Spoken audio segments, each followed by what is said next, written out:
హోంగార్డుల ఉద్యమం ఉధృతమవుతోంది. తమ సమస్యలు పరిష్కరించాలని దీక్షకు దిగిన హోంగార్డులను పోలీసులు అడ్డుకోవటం, దీక్ష భగ్నం చేయడంతో వారు మరింత రెచ్చిపోయారు. గాంధీ ఆసుపత్రికి తరలించగా అక్కడ కూడా దీక్ష కొనసాగిస్తున్నారు.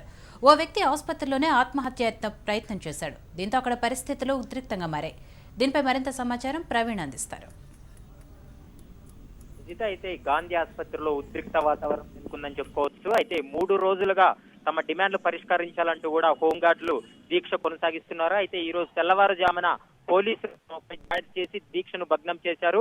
అయితే తమ డిమాండ్లు పరిష్కరించేంత వరకు తమ ఆందోళనను ఉధృతం చేస్తామంటూ కూడా గాంధీ ఆసుపత్రిలో దాదాపు 800 మంది హోంగార్డులు ఇక్కడ చేరుకొని ఆందోళన కూడా చేపట్టడం జరిగింది.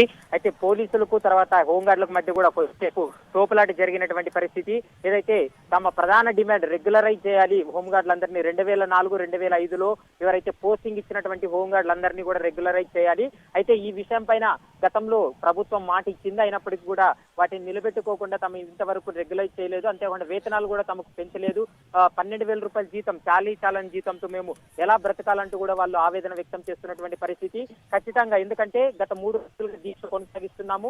ఇప్పటికైనా ప్రభుత్వం స్పందించి తమ డిమాండ్లు పరిష్కరించేంత వరకు ఆందోళన మాత్రం విరమించే ప్రసక్తి లేదు. రాష్ట్ర వ్యాప్తంగా ఉన్నటువంటి అందరూ హోంగార్డులు కూడా స్వచ్ఛందంగా రోడ్లపైకి వచ్చి మేము ఆందోళన వ్యక్తం చేస్తామంటూ కూడా హోంగార్డుల సంఘం ఇప్పటికే ప్రకటించడం జరిగింది. అయితే ఇప్పటికే తెలంగాణ రాష్ట్రంలో ఉన్నటువంటి అన్ని జిల్లాలతో పాటు హైదరాబాద్ లో ఉన్నటువంటి హోంగార్డులందరూ కూడా స్వచ్ఛందంగా ఆందోళనలో కూడా పాల్గొంటున్నటువంటి పరిస్థితి. మరి కాసేపట్లో కూడా దీనిపైన ఒక స్పష్టత వచ్చే అవకాశం కనపడుతుంది. ఎందుకంటే హోంగార్డులకు సంబంధించినటువంటి నాయకులు ఒక 5 మంది నాయకులు కూడా సీఎంను కలవడానికి పర్మిషన్ ఇచ్చారు. కాబట్టి ఖచ్చితంగా ఆ దిశగా ప్రభుత్వం చర్యలు చేపడితే తప్ప ఎటువంటి విధంగా మేము ఆందోళన మాత్రం విరమించదు లేదంటూ కూడా వాళ్ళు తెగే చెప్తున్నటువంటి పరిస్థితి.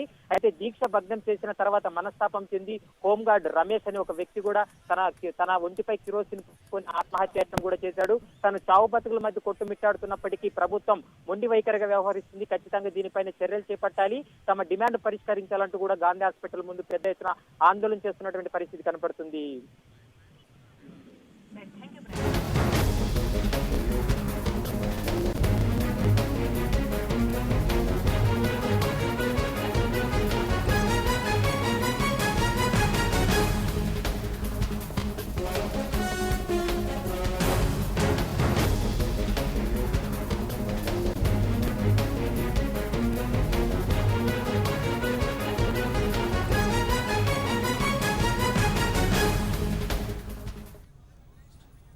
పోలీసులు మావోయిస్టుల కుటుంబాలతో మానసిక యుద్ధం చేస్తున్నారు.